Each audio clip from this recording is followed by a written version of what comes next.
Amigas y amigos, muy buenas tardes. Mi nombre es Octavio Figueroa para servirles. Soy un miembro honorífico de la Quinta Edad y voy a presentarles o a tratar de presentarles a ustedes un tema que culturalmente para mí creo que es muy importante. Este tema tiene como título Historia de la Roma Antigua. ¿Por qué he escogido este tema? Porque nuestra cultura es greco-romana y por lo tanto esto que les voy a platicar constituye parte de nuestros orígenes culturales. Voy a empezar a decirles sobre la historia de la Roma Antigua, que la Roma Antigua tiene tres etapas muy importantes. La primera etapa es de los reyes, la segunda es la república y la tercera es el imperio.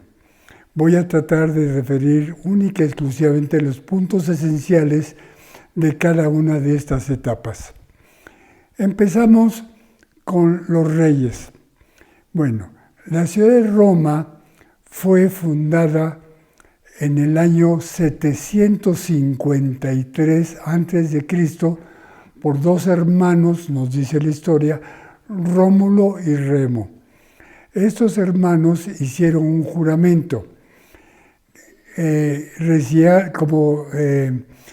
juramento consistía en que no podían cruzar una barda de piedra llamada el pomerio, llevando armas.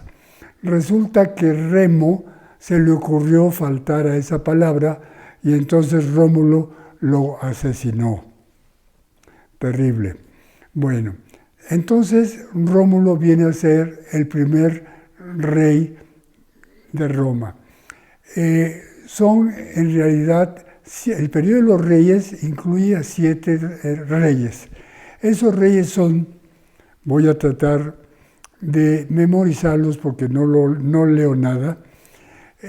Voy a tratar de memorizarlos. Son Rómulo, Numa Pompilio, Tulio Hostilio, Anco Marcio, Tarquino Prisco, Servio Tulio y Tarquino el Soberbio. Estos reyes son etruscos, porque estos reyes reinaron en la región llamada Etruria. Es importante esa región, tiene un arte muy especial y como comentario, si ustedes quieren ver el arte etrusco, no vayan a Italia ni a Etruria, sino tienen que ir al British Museum de Londres, que se llevó prácticamente las partes artísticas de Etruria. Bueno, estos reyes hicieron cosas buenas, por ejemplo, pavimentaron el centro, pavimentaron que sea a través de piedras, y no fue mal el gobierno de ellos, pero se fueron echando a perder hasta que en el último, Tarquino el Soberbio, le acontece una situación, pues, que se les voy a relatar. Resulta que Tarquino el Soberbio tenía un hijo y un pariente, y estos señores hicieron una apuesta para checar la fidelidad de sus esposas. Pues una de esas esposas falla, pero la otra, que se llama Lucrecia, no falla, y antes de fallar prefiere suicidarse. Entonces hay obras de pintura muy famosas en que muestran a Lucrecia con una espada suicidándose. Qué bonito. Aquí empieza la parte, para mí, preciosa de la parte de Roma. Nos está enseñando lo que es la verticalidad. Bueno, después de Tarquino el Soberbio, que su nombre lo dice lo que es, el Senado romano, no se le olvide a ustedes el concepto de Senado. Senado quiere decir miembros de la senectud, miembros de la vejez, los que tienen experiencia y raciocinio. Entonces el Senado romano se da cuenta de una cosa importantísima actual en nuestros tiempos: el poder corrompe. Entonces dice, bueno, ya no más reyes, y en el año 509 a.C. cesan el periodo de los reyes y empieza la república. La república que está manejada realmente por el Senado. Recuerden ustedes que la palabra república viene del latín res publica, que quiere decir cosa pública. De ahí viene la palabra república. Entonces, el Senado dice, bueno, no podemos vivir sin gobierno y por lo tanto vamos a nombrar 2 cónsules. Estos cónsules van a tener una duración de 1 año cada uno. ¿Por qué 2 cónsules? Porque como se dan cuenta que el poder corrompe, dijeron, bueno, si uno falla, el otro va a corregirlo. No solamente 2 cónsules, sino también nombran lo que se llama un dictador. Dictador en el concepto romano significa alguien que adquiere los poderes totales del gobierno para defender a la patria. El principal, más conocido dictador es Cincinnatus. Si ustedes se acuerdan, la ciudad de Cincinnati en Estados Unidos toma de este nombre del dictador su nombre. Bueno, empezamos entonces con los cónsules. Son 2 cónsules con una duración de 1 año, pero esos 2 cónsules tienen que ir rodeados de 12 guardias que se llaman los lictores. Lo importante de estos guardias es que estos guardias llevan cada uno un hacha de tamaño tremendo, y esa hacha rodeada de ramas, y cada uno de los lictores va rodeando al cónsul. Esa hacha tiene el nombre de fascio. Si recordamos que en 1922 Benito Mussolini fundó el partido fascista, tomó como emblema el fascio littorio, porque Mussolini era un buen patriota italiano. Toma como emblema el fascio littorio precisamente de esos guardias que protegían a los cónsules. Bueno, durante la República hay 2 periodos importantes que vale la pena mencionar. Son 2 guerras. La primera, que son 3 guerras contra los samnios y las 3 guerras púnicas. ¿Qué son los samnios? No recordando un poquito la geografía, es Umbría, Piceno y Samnio, que queda a la altura de Roma.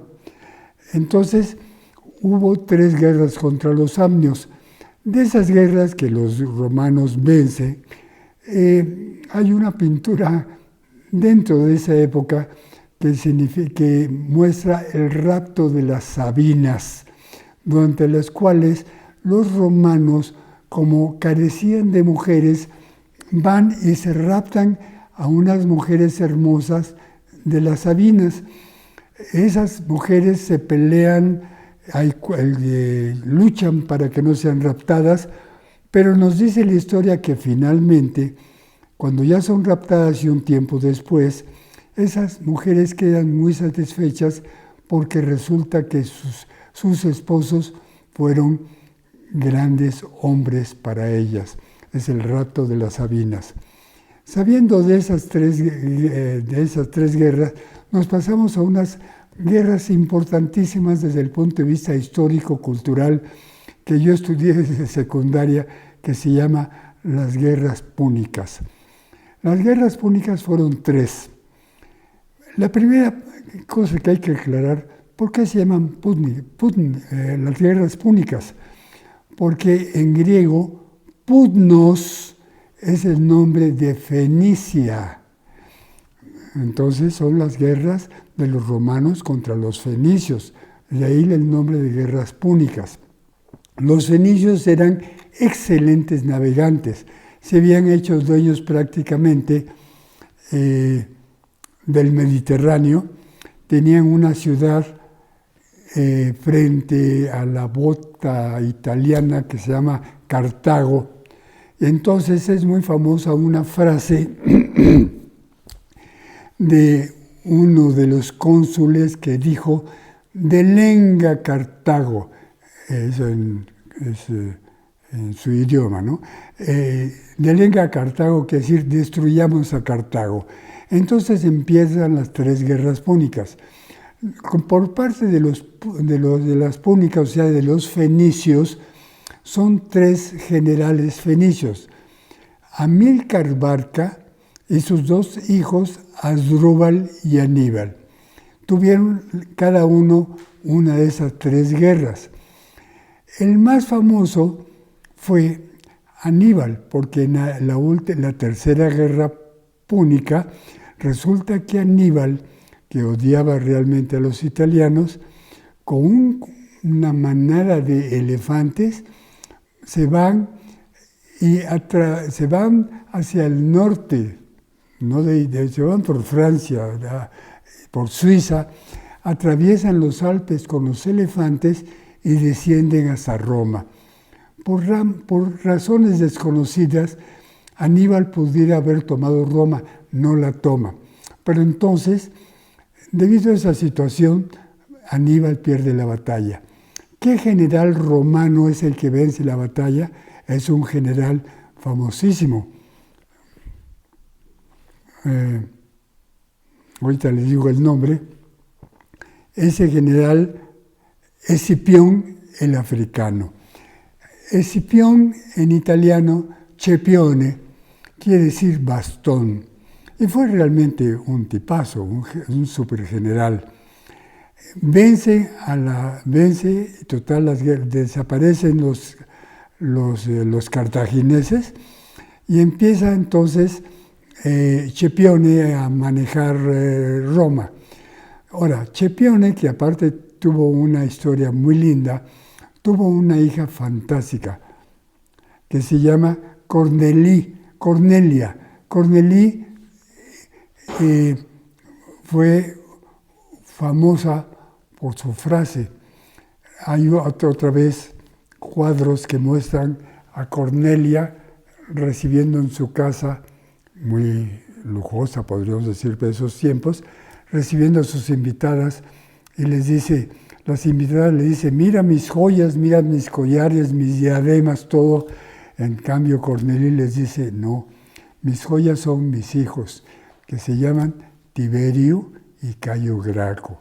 ¿Qué importancia tienen Tiberio y Cayo Graco? Una importancia histórica fantástica. ¿Por qué? Porque ellos pertenecían al partido que se llama los tribunos, pero resulta que Tiberio y Cayo Graco se van al partido de los plebeyos, porque se convencen de que la patria ha sido forjada por los ejércitos, y entonces a los jubilados, a los viejos del ejército, les reparten alimentos, tierras, y por lo tanto son 2 tipos, Tiberio y Cayo Graco, fantásticos.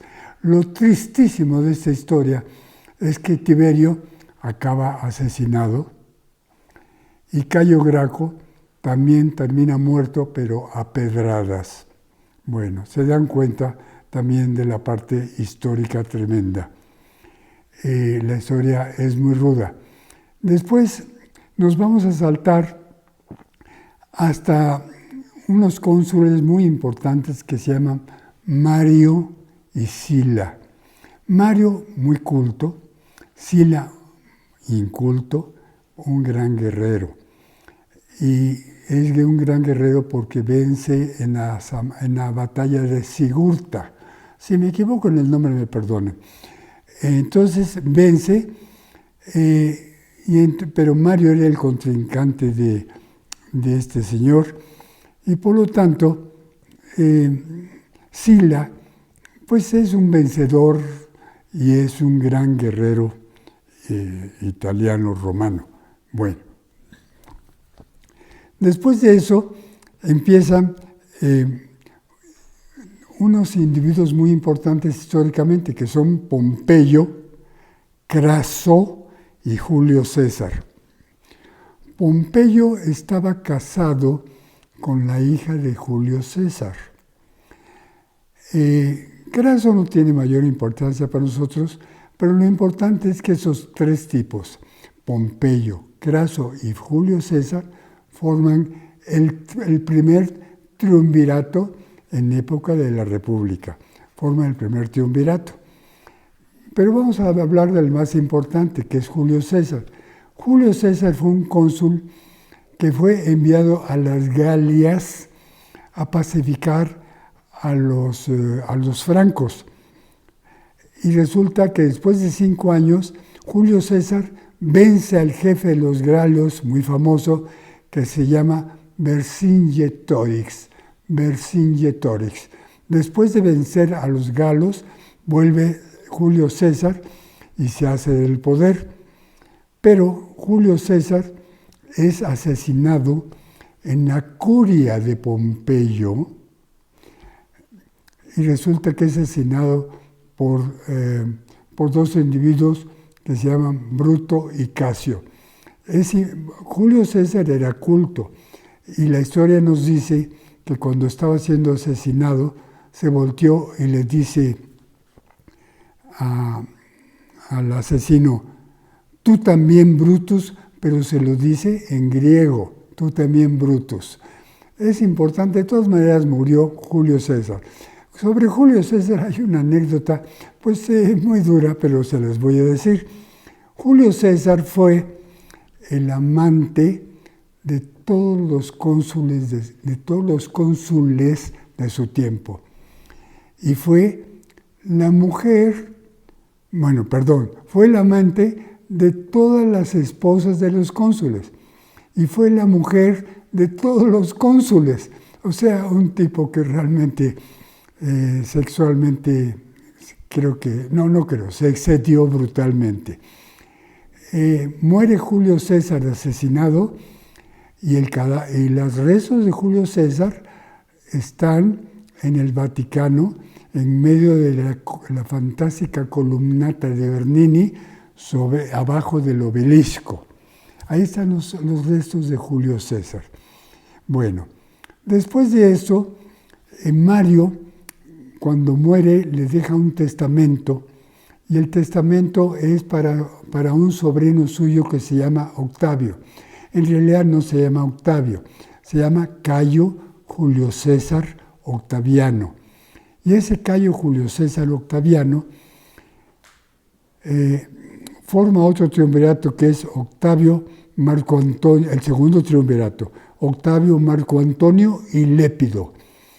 Pero Octavio, más o menos, por favor, en el año 44 antes de Cristo, decide cesar la República y empieza el imperio fundado por Cayo Julio César Octaviano, más o menos, no recuerdo la fecha exacta, y ahí empieza el Imperio Romano.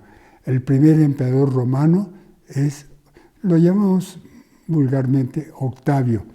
Bueno, Cayo Julio César Octaviano. Entonces, empieza el imperio.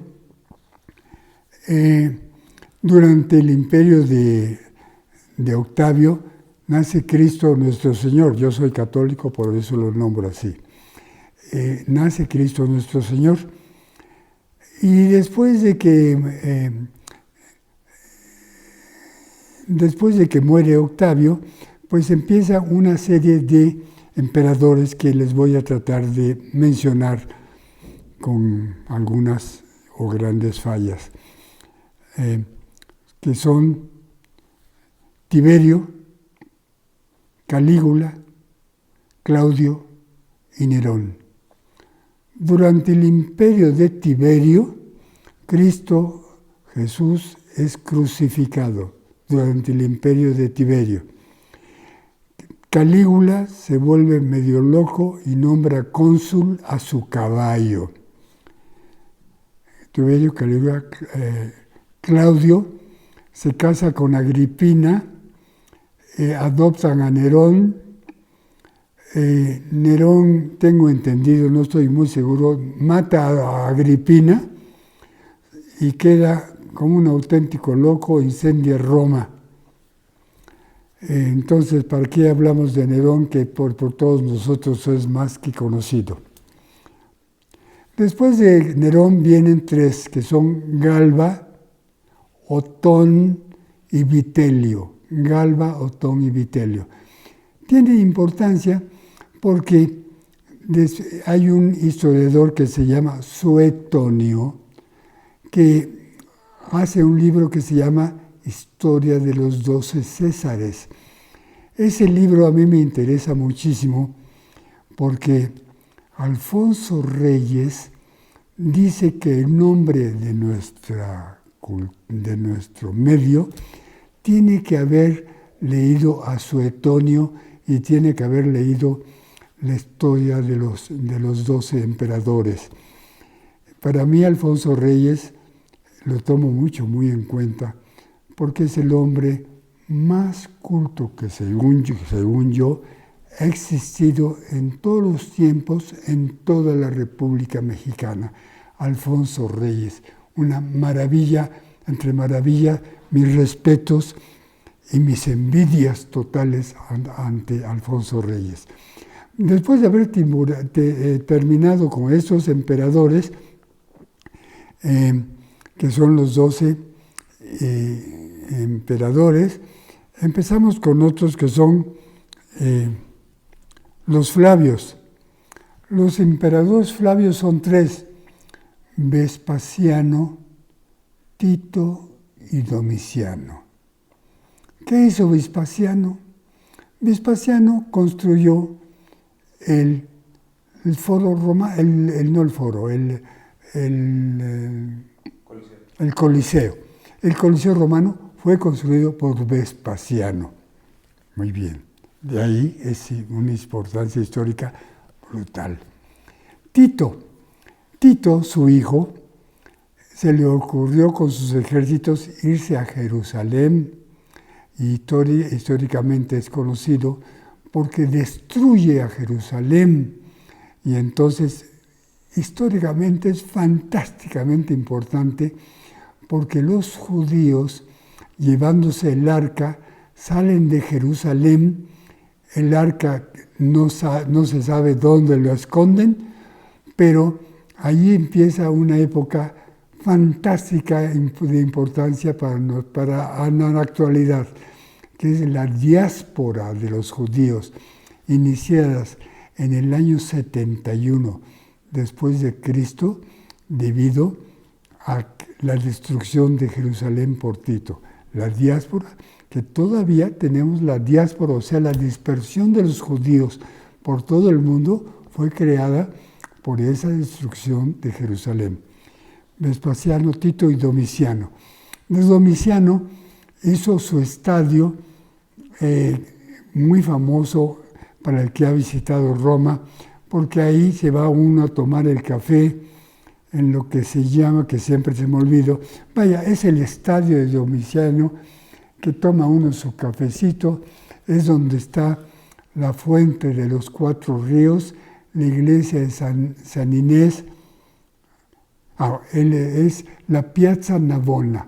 Pues el que ha visitado Roma ha visitado la Piazza Navona. Bueno, después de eso empieza otro periodo históricamente, para mí creo que es el más importante, que es el imperio de los Antoninos. Los Antoninos empiezan con Nerva, Trajano, de origen español, Nerva, Trajano, Adriano, Antonio Pío Marco Aurelio, que fue el primer emperador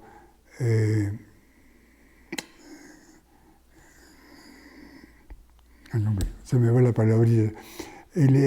Ahorita les digo, Marco Aurelio y Cómodo. Bueno, empezamos con el tercero, que es de una importancia. Nerva Trajano, Adriano. Adriano, en su época, Roma llega al máximo esplendor posible con la Pax Romana. Hay un historiador, el más importante historiador inglés del siglo XIX, que se llama Gibbons. Y ese historiador dice que durante el tiempo de Adriano, la humanidad llega a su cúspide y a partir de entonces empieza una decadencia de la humanidad que hasta la época no ha sucedido. Fíjense lo que es Adriano. Adriano se vuelve importantísimo culturalmente porque una escritora que se llama Marguerite Yourcenar hizo un libro fantástico que se llama Memorias de Adriano. Lo hizo en francés, Mémoires d'Adrien, Memorias de Adriano. Y tan les gustó a los franceses que Marguerite Yourcenar fue la primera mujer que admiten en lo que se llama la Academia Francesa. Fíjense, la Academia Francesa, que fue fundada por el cardenal Richelieu, no había admitido a ninguna mujer hasta que llega Marguerite Yourcenar y debido a esta obra, la admiten como primera miembro de la Académie Française, que es la máxima exponente cultural de los franceses y para mí del mundo. Bueno, después entra Antonio Pío, que da el nombre a esos conjuntos que son los antoninos. Después de Marco Aurelio, que se me había pasado la frase, que es el primer emperador filósofo, Marco Aurelio. Maravilla de individuo que dormía sobre una estera, no dormía sobre una cama. Y por último, un hijo de Marco Aurelio que se llama Cómodo. Desgracia entre las desgracias. Cómodo es famoso porque tuvo 300 concubinas y de ahí empieza la caída del Imperio Romano. Ya no hablamos más de Cómodo, que es para mí un salvaje, no sabe lo que tiene entre manos, un romano pero estúpido. En fin, termina el periodo de los antoninos y entonces empieza otro periodo de importancia histórica que es con Séptimo Severo. Séptimo Severo, que tiene un arco que se llama el Séptimo Severo, que también era un buen guerrero, pero tiene a dos hijos que se llaman Caracalla y Heliogábalo. Caracalla, les voy a decir lo que tiene de fantásticamente importante negativamente. Caracalla, que es famoso por las termas de Caracalla, pero Caracalla para llegar al poder asesina a uno de sus hermanos. Caracalla hizo después el mayor error que un emperador romano ha cometido, y el error de decir nombrar ciudadanos romanos a todos los habitantes del Imperio Romano. No se les olvide que una cosa son los ciudadanos romanos y otra cosa eran las diferentes tribus que habían llegado a lo largo o a lo ancho y largo del Mediterráneo. Entonces me perdonan porque yo me indigno de Caracalla, nombra ciudadano romano a todos los habitantes del Imperio Romano, con lo cual ya pierde el orgullo los verdaderos romanos. Entonces, para mí, aparte de asesino, cometió el mayor error, que ahí empieza claramente la decadencia del Imperio Romano. Después sigue su hermano Heliogábalo, famoso porque se vestía de mujer. Después de eso, empiezan un desorden que son como, no les leí históricamente, como de 50 emperadores que todos duran meses o un año o algo así, que se hace un desastre el Imperio Romano, hasta que llega Diocleciano. Diocleciano dice, momento, estos emperadores ya es un desorden, paramos, y entonces Diocleciano nombra a 4 emperadores. Son muy famosos, les voy a decir por qué. Los que ustedes hayan ido a Venecia, si ven de frente la Catedral de Venecia, fantástica artísticamente, en el lado derecho y dando por la vueltecita, se encuentra la estatua de los 4 emperadores, que son estatuas de mármol de pórfido rojo. Ahí están los 4 emperadores, que son los nombrados por Diocleciano.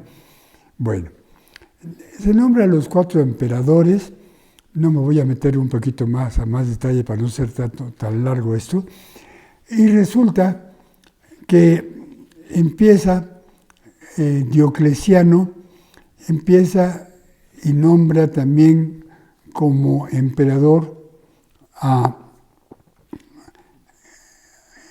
Constancio Cloro. ¿Qué importancia tiene Constancio Cloro? Constancio Cloro, aparte de emperador, se casa con Santa Elena de la Cruz, que yo tengo la costumbre que cuando algo se me pierde algo, digo Santa Elena de la Cruz es un Padre Nuestro, el encuentro. Digo, ¿desde dónde viene esa costumbre? Por eso la nombro. Entonces, Constancio Cloro, pero ¿qué importancia tiene Constancio Cloro históricamente? Fue el padre de Constantino. Constantino, ¿qué importancia tiene Constantino? Bueno, una importancia histórica fantástica, religiosa única.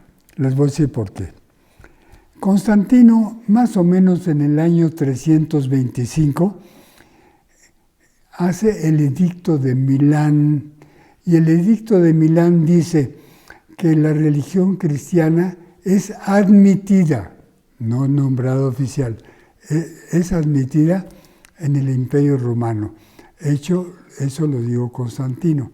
Constantino es el hombre que históricamente le debe más que a nadie los católicos, o sea, la Iglesia romana.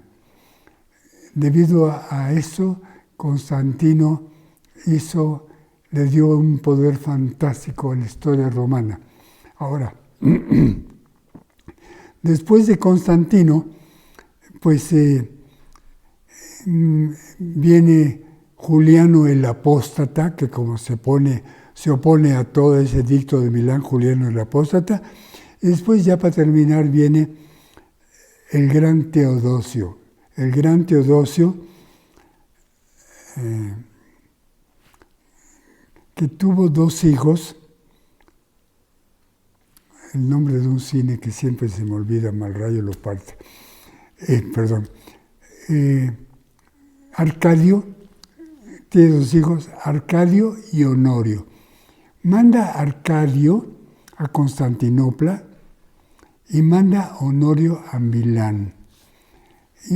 Y ahí, señores, en el año 476, siglo V después de Cristo, cae el Imperio Romano de Occidente. Y en el año 476 después de Cristo, siglo V, empieza la Edad Media.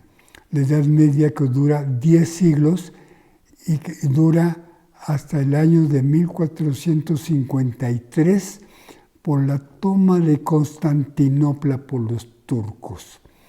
Bueno, con esto me despido. Perdonen las omisiones, errores, aburrimiento que les he causado, pero culturalmente me importa. ¿Por qué? Porque el arte y la cultura son de las muy pocas cosas que nos separa de la animalidad. Muchísimas gracias por su atención y hasta luego.